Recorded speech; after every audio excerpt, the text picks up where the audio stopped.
Hello, everybody, and welcome to another edition of Cardinal Territory. Jim Hayes with Lance Lynn and Kyle Gibson. And before we get started, let me make a request. If you're watching this on the YouTube, please go ahead and hit that subscribe button. See, we blew past 5,000. That's a new high for Cardinal Territory. We want to get to 7,000. So hit the subscribe button and help us get to our goal and add more subs. All right, Hey gentlemen. Jim, normally you give them a good show and then you ask them. You're asking No, he right off wants the him to. rip. You're asking for the He wants him donation to before earn you it. tell them it's any He good. wants you to earn watching the show by subscribing. All Well, right, this whatever you is say. Jim's this up is to date on all episode this stuff, so this is Jim's a episode beggar. 27 for us. We've already proof of performance is already out there. They just didn't know to hit fair the enough. subscribe button. So really what I'm doing is I'm helping them with something they wanted to do. Thanks for telling them You're what to num do, Jim. you're a Thanks for numbers telling them what to chaser. do. We get it. We get it. We get it. You're a numbers chaser. We got it. You're the It's numbers going to be a guy. long show. It's going to be a long 25 minutes. All right, gentlemen, we had an emergency edition of Cardinal Territory. Lance refused to come on because he was disgusted by the deal. By the way, Matt Holliday, it's his birthday today. He's not with us, Happy and birthday, we Matt. had discussed Happy on this. birthday. Yep. Happy, Bang. happy birthday. We discussed on your show if you're an adult and it's your birthday, you show up for work anyway. But anyway, on this emergency edition, Lance, we discussed the trade that the Cards finally dealt. Nolan Arenado goes to the Diamondbacks in exchange for right-hander Jack Martinez, an eighth-round pick at Arizona State, yet to pitch a professional game.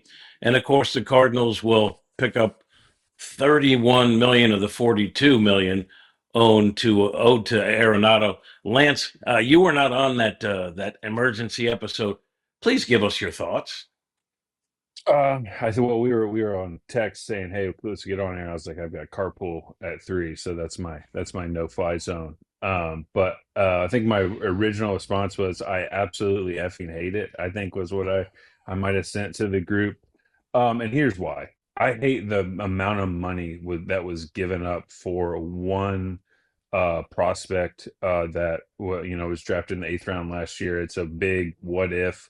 Um, Arizona got Nolan Arenado for $11 million over the next 2 years. I just that was what I hated. I think that on their end, it's like, hey, we're giving up a prospect that we haven't even really seen pitch yet for Nolan Arenado and only paying him what $6 and $5 million. But here's what when you kind of relook at everything that's gone on, the handcuffs that were put on him and what he's had to deal with trade wise this year because of the no trades. And I think that the list for each guy was so small that he was kind of stuck. But the amount of money given out on all the trades have kind of hurt me with the lack of, let's call it, high end prospects coming back. I think everybody's been kind of listed as maybe a ceiling as a number 3 starter, kind of fits in as a depth role and or a mid reliever. So I guess the idea was, hey, let's just see how many arms we can get, and hopefully one of them or two of them hits has kind of been the gist of it. But who knows the list? No one knows each guy's list on how short it was. So he's kind of stuck. So you kind of just go from there. But you're shelling out a lot of money for a lot of guys that are kind of fitting the old back into the rotation, mid reliever roles. So it's been quite a bit interesting off season. Kyle, fair point. I mean, the young arms that Chaim Bloom has put together, some have been top 10 prospects. No one knows how any of these guys will pan out. Could be someone not even on the radar. Turns out to be the best major league pitcher of the bunch. But to Lance's point, the Cards have given out more than $56 million to clear a path, so that they can do this, reset that they talk about. At least $56 million to other teams to have 3 players not be Cardinals. There is some risk involved, but tell me how you think this will all shake out, and do you think that it's going to end up being a positive for the Cardinals? Yeah, I think the two interesting points there to me that Lance makes, you know, I think one is if you look at Nolan Arenado over the next 2 years and the cost, I think his defense alone pays for that contract. Um, if he doesn't get any better offensively, his defensive war is going to cover that. I just think he's going to stay a good defender. He's going to bring a lot to that team, and that's going to be really good for the Diamondbacks. The other side that I didn't really think too much about was the small list of teams that Heim had to work with, probably with all of those guys, and they might have all been different teams. Obviously, maybe Wilson and Sonny were both good with Boston, obviously, but Nolan might have had a smaller list, and when you're dealing with a smaller list, you kind of have to take a chance. Now, I there's two sides of this Jack Martinez coin that we can look at. Well, you can look at college numbers, which I don't look at too much. The strikeouts are one thing because you can see a swing and miss, but a buddy of mine from Missouri, Nick Tepish, was a good college pitcher. By no means did he have a sub-2 ERA and dominate, but the guy had a really good big league career because he knew how to pitch and he had stuff that played better against wood bats than it did against metal bats. So I think that's why I asked the other day to reserve judgment on Jack Martinez until we give him a chance to pitch. And let's see what he has, and let's see which side of the coin we get, because I think there's definitely some intrigue here with a young guy that has swing and miss stuff, and if you can add a little bit of pitchability, if he doesn't have it, right, we don't really know. If you can add some of that, you might end up with a guy that can be pretty good. So as it sits right now, gentlemen, and I'll go to you, Lance, on this one. The Cardinals have stockpiled controllable young arms with good upside. And Chaim Bloom has said, look, we're still looking to make deals. There's things they'd like to add, maybe, a veteran bat, which I know you guys would like to see. But in terms of where the Cardinals are in terms of the reset right now, Lance, how do you see it? A young team, as Chaim puts it, that's hungry, that they think will compete? Or do you think there's still a ton of work to do on the reset? I think you're around the edges right now of if Donnie, Mason, Burley, if Gorman kind of gets back to being that 30 home run guy, they have a chance to surprise a lot of teams. That's they have very talented players. The problem is they have not all sustained a level of success throughout a whole major league season. But by doing what you've done with moving the guys that they have, they've created spots for those at bats to happen to hopefully where somebody takes over. And that's part of a reset. That I think that's why when they use the word reset, it's like, hey, who's going to take over and who's going to be a guy every day, and how are we going to muster up a lineup that can compete every day. I think they have the arms to guys that can do multiple different things to take innings away from maybe different bullpen arms. They're going to have to kind of do maybe more 6-7 man rotation throughout the year, maybe even dig deeper to get 8 guys. But with the different style of arms they've accumulated, the different stuff they've accumulated, it gives Dusty and Ollie a chance to deploy these guys in different roles, not only to save their innings, because a lot of them are going to be on, hey, we've never really done 160 plus innings, but also where it doesn't get them overexposed to get injuries too. So they've got the ability to kind of mix and match and do the things they want to, which we've seen teams do that over the course of seasons. And it's a pain in the ass for offenses to deal with when you have different arms coming at you at different times in different ways. So they're trying to think outside the box. Chaim was in Tampa. Tampa's been good at figuring out, hey, we've got swing and miss stuff from maybe a weird arm angle or a different, it looks different in the box. And how can we put all these pieces together? So they've got a lot of pieces. How are they going to make them work? And then how are these guys going to succeed at the big league level when they get an extended period of time?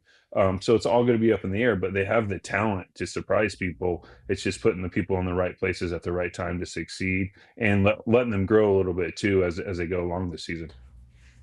Kyle, a reset, I would assume, or a rebuild is always a work in progress until you decide that this is where we need to be.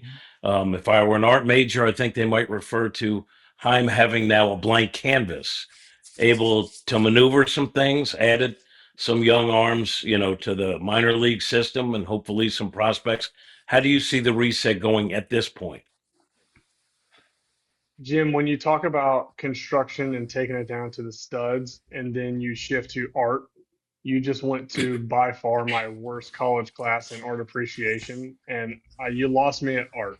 Okay, stay away from this blank canvas here. We're going down to the studs, is what Lance is saying. I don't think it's quite like that, but I think that on this blank I said canvas that you I are said referencing now, studs. So I said you studs. did. If Donnie and Newt are gone, it's studs. You're down to like Okay, all studs. right, okay, That's all right. that's where So we're I'm at. still And JoJo. okay, If JoJo's gone too, that's the studs. We're not there yet. okay. We still All got right, we still sounds got a good. Fair little. enough. Fair enough. I think that I am in the spot where I want to bring up a guy that Lance talked about, either when we were doing our Serving It Up podcast. Isaiah Kiner Falefa really makes sense right now for the St. Louis Cardinals. I think he adds the another veteran. We talk about like Donnie not being a veteran, or we think about like needing to add a veteran. Like Donnie can't do that. Donnie is one of those guys, right? So, but I think Kiner adds a different level of experience in the playoffs in different organizations. I think he's a guy that I would absolutely bring in at this point. He's a right-handed bat, whereas you're going to have Gorman, Donnie, Weatherholt, Burleson, a lot of lefties on the infield. So you bring in Kiner, he can play any position on the field, and he's a right-handed bat. And if you don't do that, then I would be in favor of adding to your blank canvas a Lucan Baker and giving him the right-handed at bats at first base and or DH when you need it. And if you don't do that, then you go to a buddy of mine, Reese Hoskins, and you bring him to be that right-handed bat on the lineup. So yeah, I think there's a couple guys that we can add here that add to the team on and off the field, but don't necessarily add to the payroll and get them in a spot where I guess maybe they aren't comfortable. But man, I think like you said with this blank canvas, I think you can do a lot to it and set your team up here for years to come with some culture and some guidance from some guys. All right, just for the record, you brought up blank canvas again after killing that analogy and then added the word Oh, culture. your words. Your words. Jim, when you throw me I'm off when with you say art, I lose it. I lost it. I heard half of what you said when you said art. It kind of took me back to college and the C minus that I had to talk my way into. Okay, so let's stay away yeah. from art.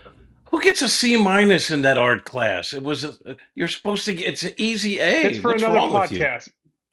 Who takes Jim, art I will pay anyways? for the class. If you go to the University of Missouri and take that art appreciation class, I will pay for it. And if you get, well, you're probably, I can't say if I you wouldn't get better even. than a B, then I don't I know. wouldn't even We're let them going off pay the me to rails. take the Sorry. class. Easy. Lance, let's jump ahead because he jumped ahead with his whole blank canvas thing. If you if you were thinking of the Cardinals right now, what I'll be piece do you think Michelangelo they up in here. could, Let's go, baby. one piece that the Cardinals need? And I agree with Kyle. I'd like a right-handed bat, veteran presence, kind of like with Stanek in the bullpen, a guy that's been to the postseason, done on a big stage. What do you see? So I like Kiner because of what he can do in multiple positions. And the next name that pops in my head is Kike Hernandez. He's a guy who's very similar to Kiner with his experience and this and that, but he also plays every position possible on the field. I think that when you're looking at kind of the roster construction, if JJ breaks camp, then Donnie's probably in left because JJ's best position's at second base. So we need a right-handed hitting guy that can maybe play center field. What's that look like? Can he also play some second when we have a tough lefty on the mound? And then hey, maybe it's Kiner and a right-handed hitting outfielder or Kike and a right-handed hitting outfielder. So you're kind of mixing and matching because I think that when you're looking at as the season goes on, I think Herrera is going to get some more DH time at times just to save his legs and all that, but it also makes their lineup a little bit better against lefties when you can use that backup catcher in that role, so he can get some DH swings and keep his bat in the lineup, and or a guy that can play first base and hit too. Like Kike can play first, Kiner can play first. You got guys that are in that mold, but they also bring a sense of professionalism every day, and they can play every position, and they're pretty much you're pretty much getting a Donnie, but from the right-handed side. And when you have both of those guys on your roster, it makes if next every day you've got two spots in your lineup filled, and then how am I going to fill around it? Because Gorman's probably going to need some days off against tough lefties at third, so maybe that guy puts in there. So I think they need two right-handed bats, to be honest with you, with the way that they're kind of lefty heavy with Newt, Donnie, JJ, Burley, Gorman, right? So that's your left-handed heavy bat. Three or two of them are every days, in my opinion. So, or three of them are every days if you have JJ in the lineup. And then how are we going to finagle a way to get right-handed at bats and kind of give those guys days as the season goes on too, all the way around. And I think that there's free agents that are available, and it's going to be the $3 to $5 to $8 million range, and it's going to be okay because those guys are going to teach guys day in and day out, and they're going to be good for the JJ Weatherholts of the world to be like, hey, I've done this and this and this, and it just takes the pressure off of him having to be a all-star right out of the gate. The thing about Kike is, you look, all right, he's a 240 hitter in a regular season, maybe a little higher, maybe a little lower, and then he is lights out in the postseason every year. Postseason, he's there every year. He comes through with big hits or big plays. I like that. Trade bait too. People have to realize if you're doing this reset and you got some money to kind of do some things on your team right now to compete a little bit, give the young guys the ability to play meaningful games and have people around them to help them win meaningful games. That's going to help them in the future, and it's going to help them now. But when it comes to trade deadline and hey, Gorman's doing what he's supposed to do, JJ's taking over at second, everybody's good. Hey man, we appreciate you, but we're going to go get a couple more prospects for you. We're going to let the kids take it from here and then see where that takes us down the line. And then you could be in a good spot where you just keep adding, because as we've seen, there's ability to get pieces by having big league players. So hey, let's bring a few that have done things in the playoff. Look at Kiner in the playoffs last year. Look at Kike in the playoffs forever. Those guys are spots where they want to play, and you got the ability to play them, 4 out of 7.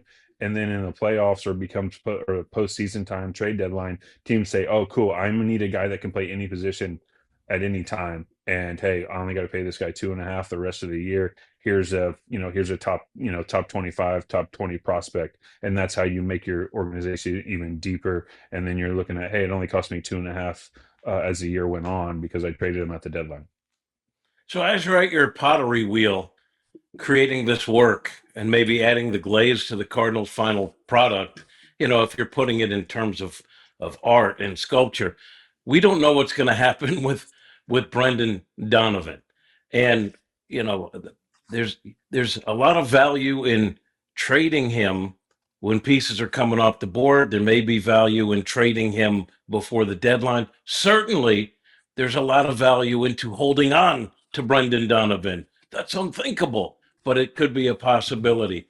Who knows what lies ahead? What do you think is going to happen with Brendan Donovan, Kyle? Now, Jim, you're talking my language. All right. The art that I took in high school was ceramics. Mr. Weiland, big shout out to Mr. Weiland at Greenfield Central. Ceramics was my jam. If I could have spun pottery on the pottery wheel at Missouri, I would have done that all 3 years and would have been great. All right. My pottery class is for another podcast, though. All right. So, is there value in holding Brendan Donovan? Yeah. He's an all-star utility player, utility gold glove. Like, he's a stud, right? Of course, there's value. And I think there's value to building your team around him. It's going to be really interesting as we see what Major League Baseball and what these teams do as they shift.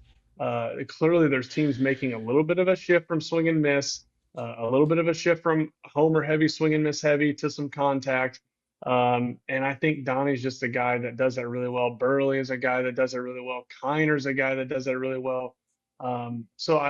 Mason Wynn does that really well. Like, I think these are the guys that could be really interesting to be on the forefront of that wave, and really not loading up, but putting guys around Herrera when the thump, assuming Weatherholt has some thump. As you then add guys later in the the coming years, you have some thump. Yeah, I don't know. I've never been on board with trading Brendan Donovan.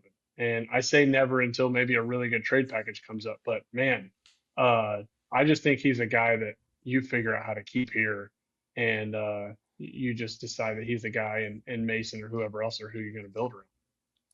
So Lance, we know that that Donovan, great in the clubhouse, right? No one works harder than he does, plays a lot of places, hits, and then he hits. So suddenly, Lance Lynn is Chaim Bloom. What are you doing with Brendan Donovan? Because if you're resetting, if you're talking about the canvas, he can bring a lot in return. What do you do? Yeah, I mean, obviously you're going to see what that return would be and see how it fits with what you have, right? They acquired a bunch of pitching so far. They have the middle of the infield's kind of looks like it might be next 4 years locked in this situation. So if you view him as a, hey, this might be our left fielder this year on our team, but we can get this piece, that piece, to kind of, maybe it's a right-handed hitting center fielder that can with some power and some thing, and maybe a top of the rotation projection arm. Now we're talking about, hey, those are things we don't have and we have not acquired yet.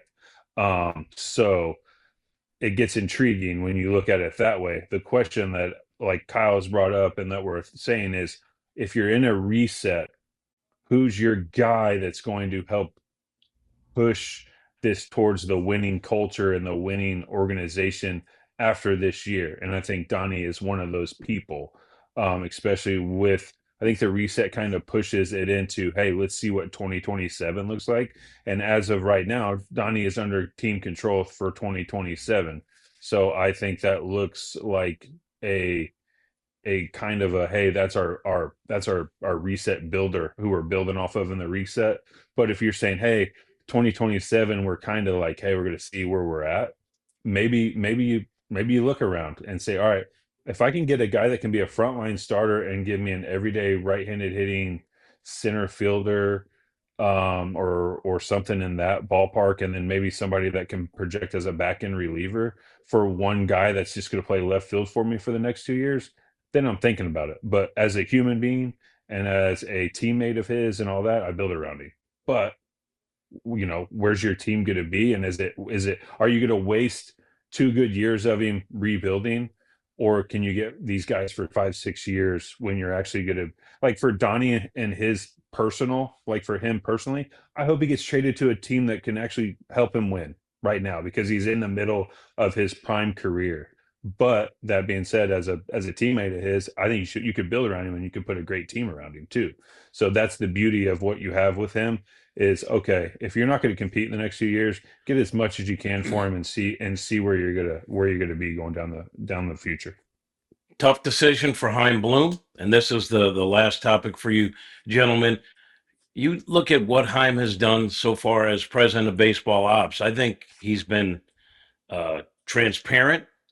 He's done a lot of different media. He jumps on Zooms and tries to explain and answer questions about the moves that have been made. I also think that he's done a good job in being empathetic with fans that want to win sooner than later because that's what fans want. So my question is on the PR front, which is important, and I'll go to you on this one, Kyle. On the PR front, which is important because the Cardinals want to bring back some fans, understanding that this is a rebuild or reset. How has Chaim done on the PR front, which to me is an important category? Heim seems like a pretty relational person. I only had a few conversations with him, but I don't think he's going to have any issue connecting with the media, connecting with the fans, and being as transparent as possible in his position. I think there's some misconceptions here from the fans that it is helpful to the front office to tell everybody what they're doing. It's not. I think we've seen that with some of these trades. I don't think it's helpful when you have to tell people what you're doing. So I think you have to keep some cards up your sleeves and you have to keep, some things to yourselves. But I think Heim's done well. I think, and we're sitting here talking about, are they going to be competitive in 27? If they are not, and if the goal is not to be competitive in 27, or you don't think you can be, then yes, you trade Donovan and you move on. If that's the case, I think the year 28 and 29 become extremely important to Cardinals fans and Chaim Bloom's career in their eyes, right? Because then it would be 23, 24, 25, 26, and 27 of missing the playoffs. And I think we've already seen it in Baltimore a little bit where, the Orioles did this rebuild. We won 100 games in 23, and I think it got the fans back. And then now, because the Orioles have kind of stalled the last 2 years and not taken that step, there's a little bit of like, hey, do we need front office change already? Well, the guy that did the rebuild is who got you here. You're already calling for him. So that's kind of how baseball works a little bit. I think if you're going to be willing to take it down and reset a little bit, it's got to happen a little bit faster. So I hope for these guys' sake that 26 and 27 are competitive seasons and they're not going into 28, 29. But I think time will tell on how he responds to some of that if it happens. But overall, I think he's done a good job. And like I said in the last podcast, is let's give him a chance. Let's let this play out a little bit before it's just a judgment zone. It's a great point. Transparency can be your enemy if you're looking to make deals, because no one wants to show their cards when you're playing a game of poker, which is what trades and deals are all about. But Lance, I think that Chaim has done a really good job being the face of all this and trying to explain it to the fan base. What are your thoughts on that? Yeah, I mean, you're looking at the way he's explained what been the idea was the whole offseason. He's done it in a sense. Is it, you can sit here and critique how he's done it. He's done what he's set out to do with trading the guys away that he's traded away. Now it's going to be kind of like he had to deal with Boston, right? He went there and he had to trade away Mookie Betts and do all this and kind of rebuild kind of their farm system after it got taken away when they were going for it and doing all that.